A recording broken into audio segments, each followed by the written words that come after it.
Thank you.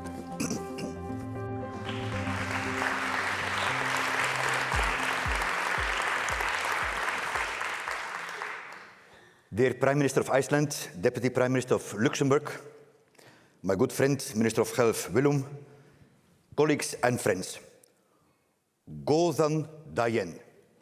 Good morning. Actually, this was my contribution to the laughter. Dear colleagues, when I gave my State of the Art of Health in Europe at our region committee, I was talking that we are living in an age of perma-crisis, a kind of continued emergencies and crisis. When I became regional director 3 years ago, there was no any crisis of global impact in my region. If I look back 3 years later, actually, there are 4. One was the COVID-19, where our region was the epicenter globally. Second was the Mpox, previously called monkeypox. The third one is vaccine-induced outbreaks of poliomyelitis. And the fourth is a devastating war in Ukraine. Of the more than 2.2 million pandemic-related deaths in the European region, some 600,000 were linked to low investment in health systems and low human development.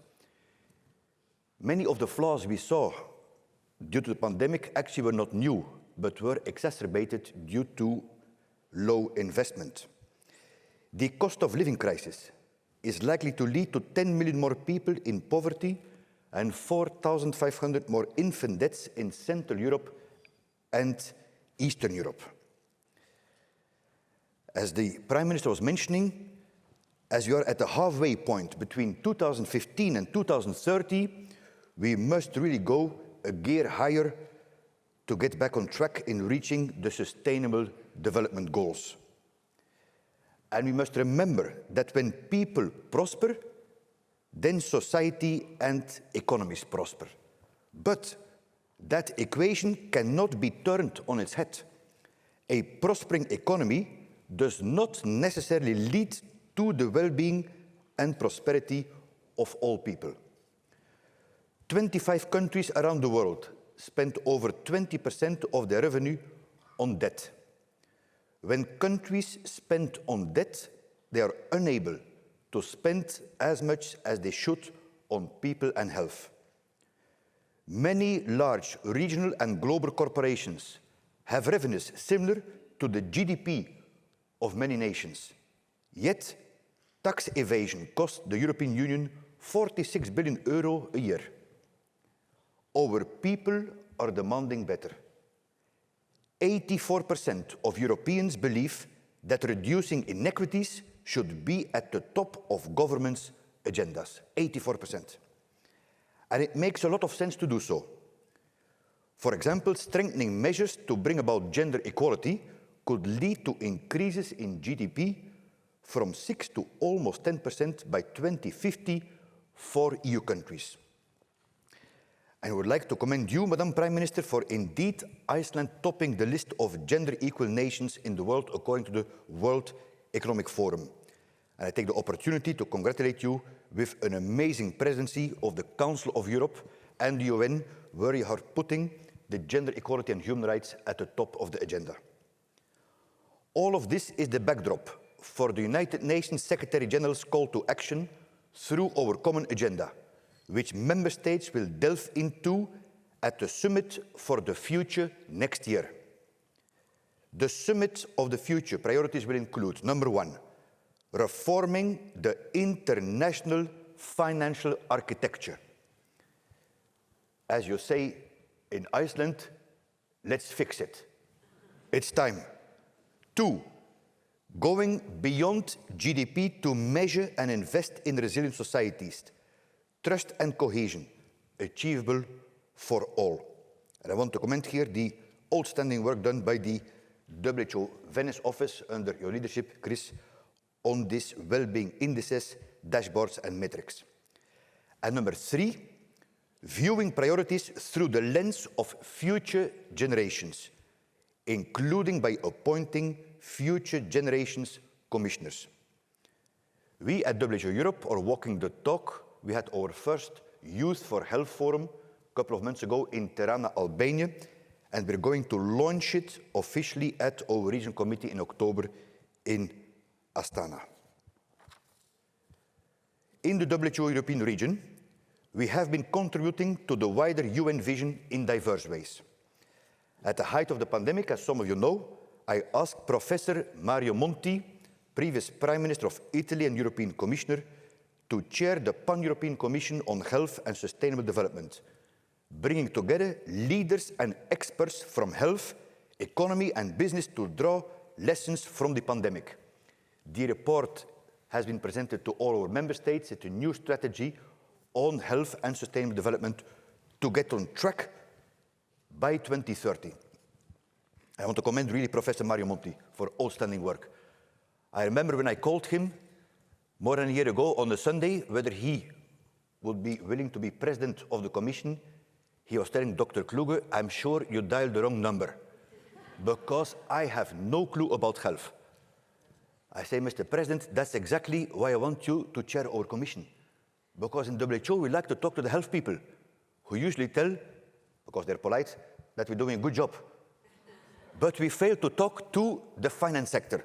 So Mario helped us a lot with that language. Actually, Mario was telling Hans, you're using far too complicated language. We in the finance sector are very simple people. We have about a vocabulary of 25 terms, and ultimately, they all boil down to one word, no. So now, thanks to Mario, we speak more the language of finance as well. The Commission decisively demonstrated how health and social care systems are vital to achieving sustainable development and social cohesion. The Commission also highlighted in the urgency in closing gaps in job security, wealth and social inclusion, key to healing the social fractures that have damaged trust and cohesion in society. Next month, WHO Europe will take this forward through a new report, transforming the health and social equity landscape, promoting socially just and inclusive growth to improve resilience, solidarity, and peace.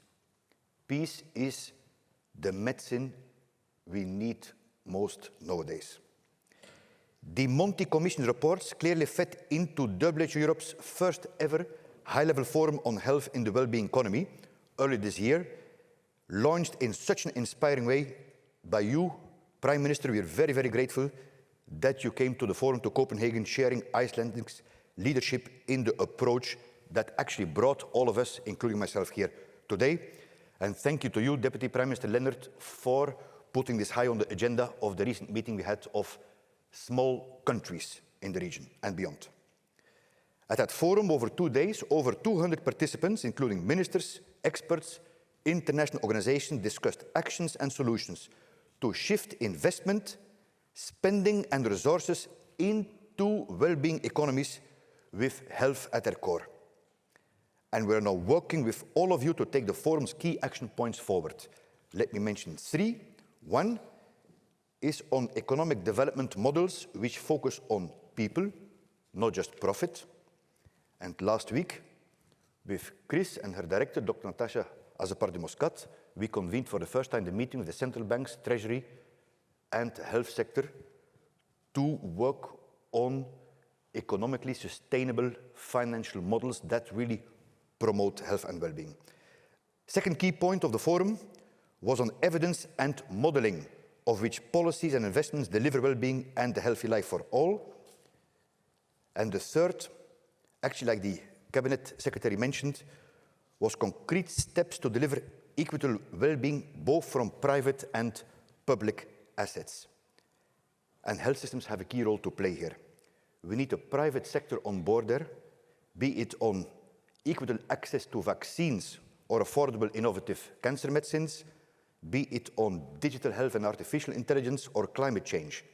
But it's only the government who has the mandate and the duty to overlook the governance of the private and public sector, because only governments can ensure that no one is left behind. All the examples, colleagues, I've cited are about programs and initiatives, but all of them are ultimately about our fellow human beings. It's about ourselves, it's about the people. Or, as you say in Icelandic, Maður mans gaman. Man is the joy of man. No one lives on an island. My friends, I began with challenges. I moved to opportunities. As my people know, I'm a born optimist, but also not naive.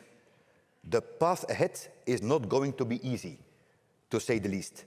But we know we simply have no choice but to take it. If we are to fulfill the huge potential that we see before us. COVID-19 has shown that health is maybe not everything. But without health, there is nothing. Góð heilsa kutle betri.